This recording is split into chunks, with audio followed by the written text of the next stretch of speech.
I'm Igor and this is the List Building Lifestyle, a podcast for anyone who wants to build a wildly profitable email list working from home.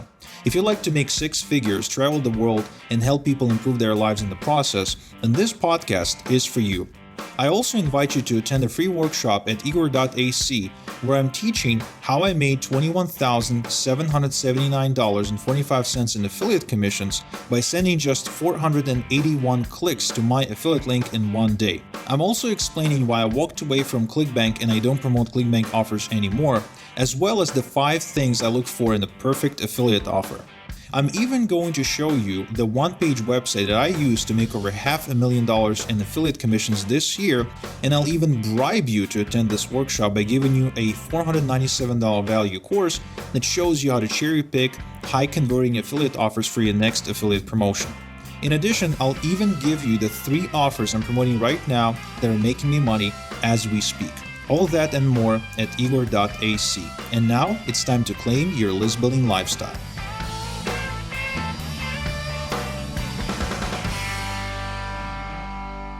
Welcome back to another edition of the List Building Lifestyle with your host, Igor Kayfetz. I have a question I love to ask people, especially if they're older than me and more successful than me, or at least successful in some area of their life to an extent that I would like to be. And the question I ask them is, if you could go back in time and meet yourself 20 years ago or 10 years ago, or depending how old they are. So if they're like 50 years old, I'm saying, what if you could meet your 30-year-old self? What would you tell yourself? The question is. And some people take a little bit of time to answer this question, but most people can't. This is what I'm finding. Most people, they don't really answer it, but instead they go and they try to tell me that they have no regrets. Now, I don't ask them if they have regrets. I kind of assume we all have them. But it seems like people are really ashamed of having any regrets about anything.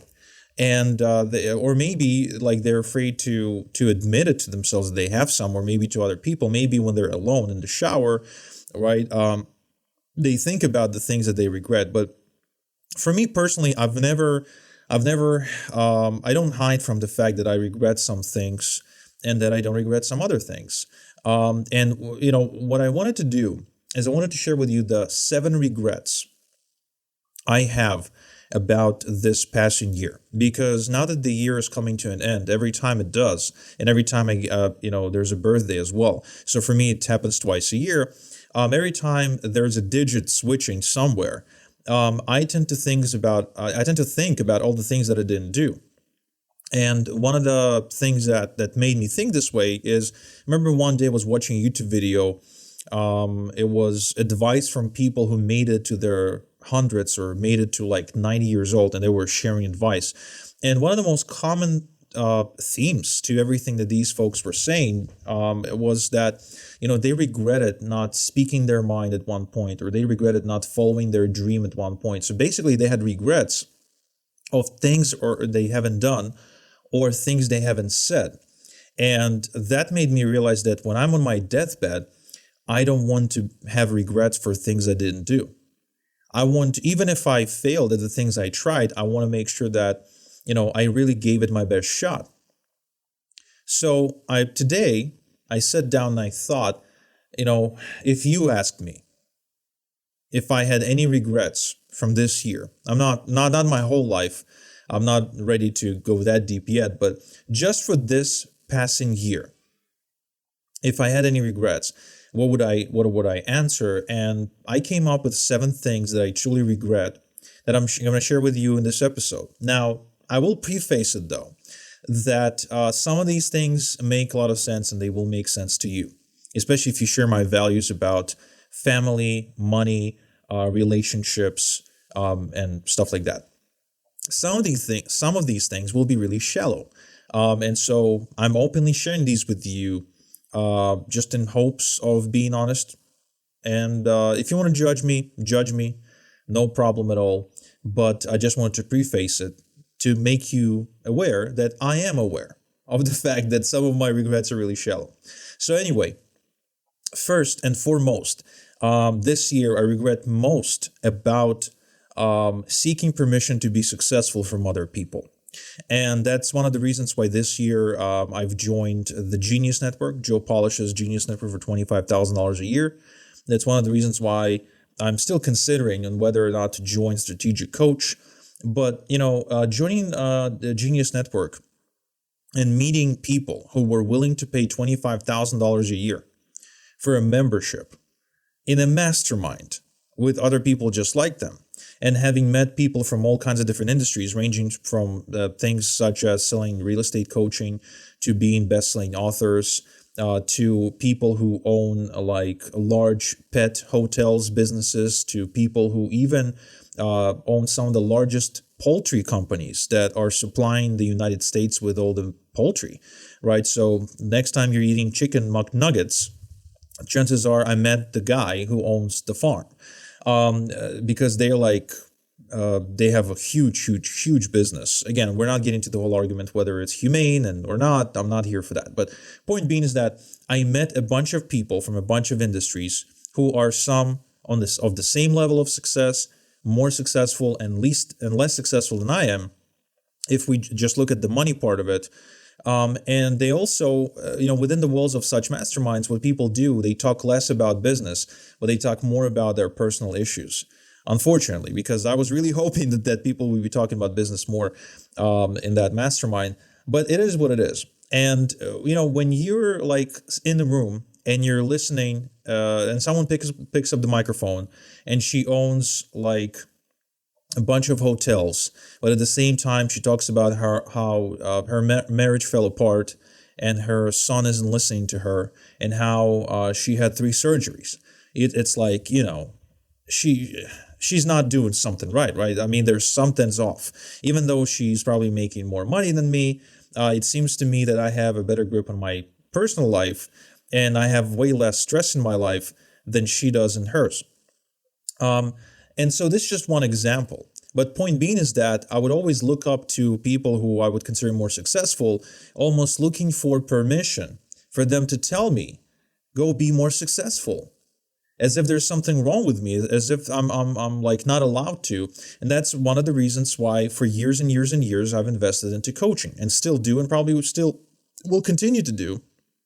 Because when you invest $5 or $10 or $20,000 in coaching with someone, and you start having calls with them, and you start spending time with them, and you hang out with them, what happens is you automatically get permission to become more successful, because your brain treats it like a rites of passage, right, of some kind of like a bar mitzvah, if you will.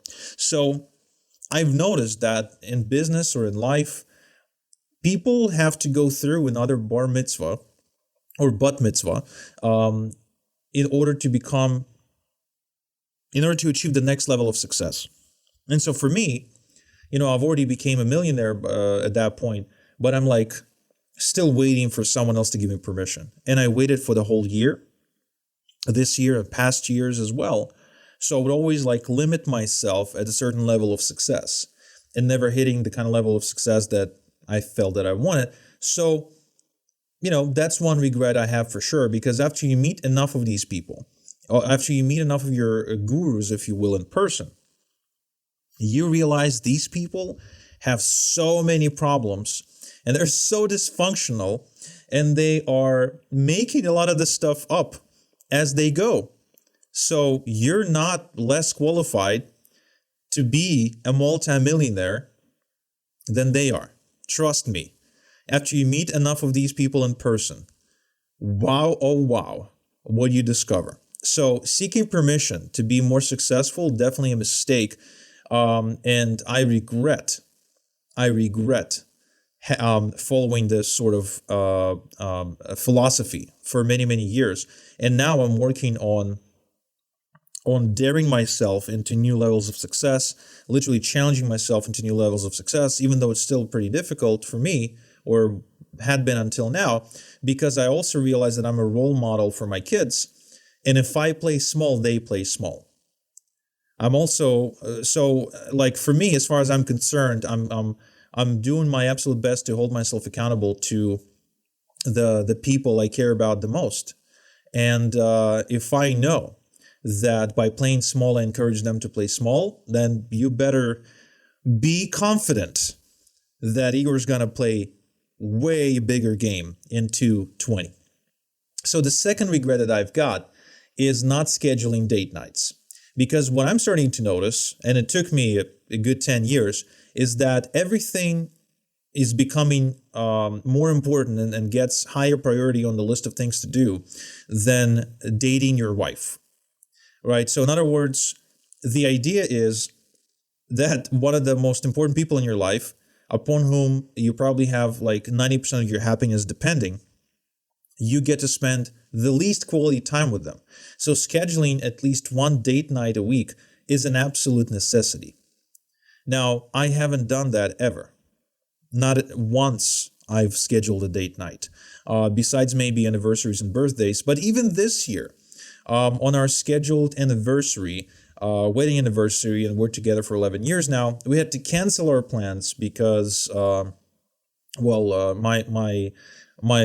kid, my little one, my son, he kind of fell. And so basically the plans got canceled, even though they were scheduled. But I know if I had that thing scheduled once a week and I treated it like a client appointment, that would have significantly improved the quality of our life.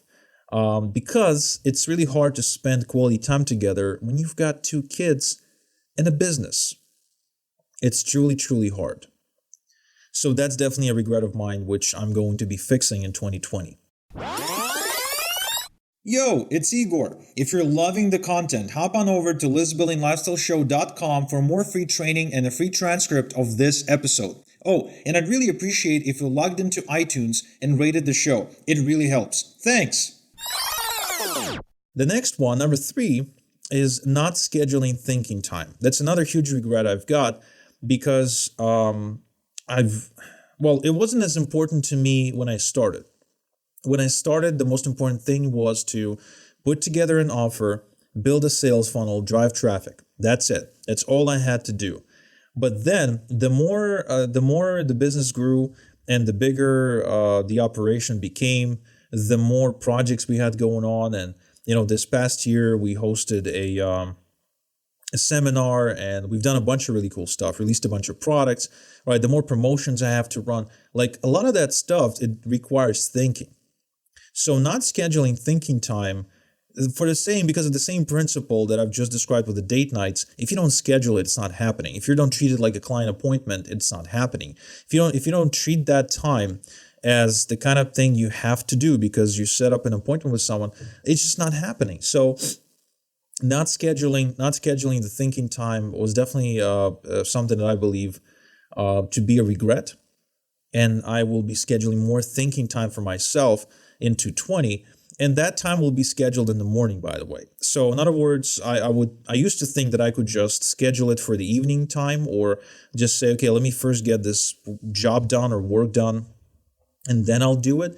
But fact of the matter is, at 4 p.m. in the afternoon, having written a lot of copy or done some mentally intensive work, and now that your kids are at home, there's no thinking time. You're going to forget about that. Your brain is fried at that point. So scheduling thinking time in the morning is definitely something that's a regret for me that I want to be doing more of. Number 4, and this is one of those shallow ones that I warned you about. So number 4 is I regret not buying a Bentley. And I've had a conversation about this with Dennis too, and my wife. And both of them are like, you should go and buy yourself a Bentley. Go buy a Bentley because you want a Bentley. You wanted a Bentley for a long, long time. You've been talking about buying a Bentley for a few years. Go buy a Bentley. You can afford it. And to be honest with you, yeah, I know I can afford it. It's just I can't make myself go and invest so much money into a depreciating asset. So instead, I drive a $30,000 S-Class, which is, a really nice car. It's an S550, massage seats, heated steering wheel, 450 horsepower engine, all-wheel drive. I mean, long wheelbase. Look, it's a really good car. But, we're talking about regrets. And I'm just being honest with you. I regret not buying a Bentley. So in 2020, I intend on fixing that. And I'm making a commitment right here in the podcast, so you can hold me accountable and follow this progress. And to me, if you're wondering why the hell would you need a Bentley if you're driving a Mercedes S-Class, well, I'll share with you. This is an analogy I heard from Ed Millett. So if you eat a steak, let's say you like steak, and you have a really good steak tonight, and you really enjoy the steak, and you love this steak, and it's just the best freaking steak you've ever had in your life, 3 days from now, would you want another steak? Chances are you won't say no to a steak, and you will enjoy the next steak just as much, if not more. Does that make your other steak that you ate 2 days ago or 3 days ago any worse? No. Does it take away anything from that steak? No. It's just that's the nature of that's the creatures we are. I don't know many people who are just satisfied with what they've got. I don't know many people who are just enough people, right? So I have enough, and so I'm good with that. No, you always want more. That's a part of the evolutionary development. So yeah, have an S-Class, get rid of the S-Class, get a Bentley, right? That's what I want. And that's another thing, another reason, by the way, another permission thing. Like, who says we need permission or justification to drive a Bentley or a Ferrari or whatever your car is? Or maybe it's not even driving cars. Maybe it's, wearing $2,000 designer bags. Maybe it's, staying in the Four Seasons hotels. Who says we need permission? That's a made-up concept, and it's not true. You don't need permission or anyone's approval to do things that are good for you, that you want to do for yourself, as long as you don't hurt anyone in the process. So for me, that means buying a Bentley. And regret number 5, not building a real estate portfolio. This is the one I really regret. And I think it has a lot to do with the number 1, seeking permission, because building a real estate portfolio always seemed like out of reach for me. But I got a buddy who's really good at real estate, and we've been meeting weekly, almost having a date, like a date night of ourselves, and we've been meeting, and he's been telling me about his real estate business. And, after being exposed to it for a good year, now I'm starting to believe I can actually do it. And so not building a real estate portfolio is definitely a big regret, because I'm thinking, man, with my income, I could have started a long time ago, and by now would have a bunch of properties. So big regret for the same reason, by the way, for the legacy reason, because real estate, I believe, is one of the most stable and more secure ways to park your money and to grow your wealth. In fact, there's a whole industry around it. So yeah, definitely want to build a real estate portfolio, want to start building one in 2020. Another regret of mine, more of a personal, more of a shallow, not doing more track days. Now, track days, if you're not familiar, is when you go to a racetrack for a day and you get to drive a bunch of different cars. So you can drive the same car all the time, or you can, switch cars all the time. That's really up to you. Point being, you get to drive around the track in a race car or a supercar, an exotic car, that with an instructor, and you get to really have some fun and really test your own limits. And it's fun. For me, it's really, really fun. It's one of those types of fun that makes me forget about everything else. And when I'm behind the wheel and I'm accelerating on the straights and I'm going into the bends, I don't think of anything other than what's going on. And it just clears my mind so well. I've had 2 track days in the summer. It was awesome, and I wish I had more. And so my regret is not doing more of these, and I'm going to be working on that in 2020. And last but not least of the regrets is not saying how much I appreciate my friends and my family enough. So, a lot of times I appreciate them, but I don't say it. That's my regret. Not that I'm not appreciative of them. I am very much appreciative of the people in my life. And I do my best to say it to them and to show it to them. But the problem is, a lot of times I feel like there's a barrier that's stopping me from saying things. I'm not sure why. I that's something I haven't been able to figure out, but I know it's there, and I've been consciously working on it and forcing myself to say things to them that I really mean. Say how much I appreciate them. And I don't feel I've done enough of it this past year. I've definitely haven't done enough of that in the previous, 10 years of my life. I almost never did it. I almost never gave thanks. I almost never shared appreciation. I almost never showed my my true feelings towards people because I just wasn't brought up this way. I was brought up in the Soviet Union, in a post-Soviet Ukraine, actually. So the mentality was, if you're a man, a true man, a masculine man, does not go around getting touchy and feeling, So my emotional range was one of a potato. So I've worked on that. I changed that over the years, and the older I get, the easier it is for me to be honest, to get raw and emotional with people. So now, this coming year in 2020, I've set an intention to just show appreciation to the people in my life at least once a day. So my goal is to just express appreciation to at least one person in my life every day for 365 days. And you know what? Even if I miss the mark and I only do it half the time, that's still a big win, huge win, as far as my appreciation and as far as my relationships are concerned. So these are the 7 regrets I have from the passing year.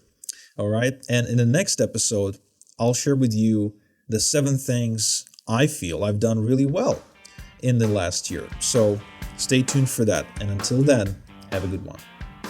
Thank you for listening to the List Building Lifestyle.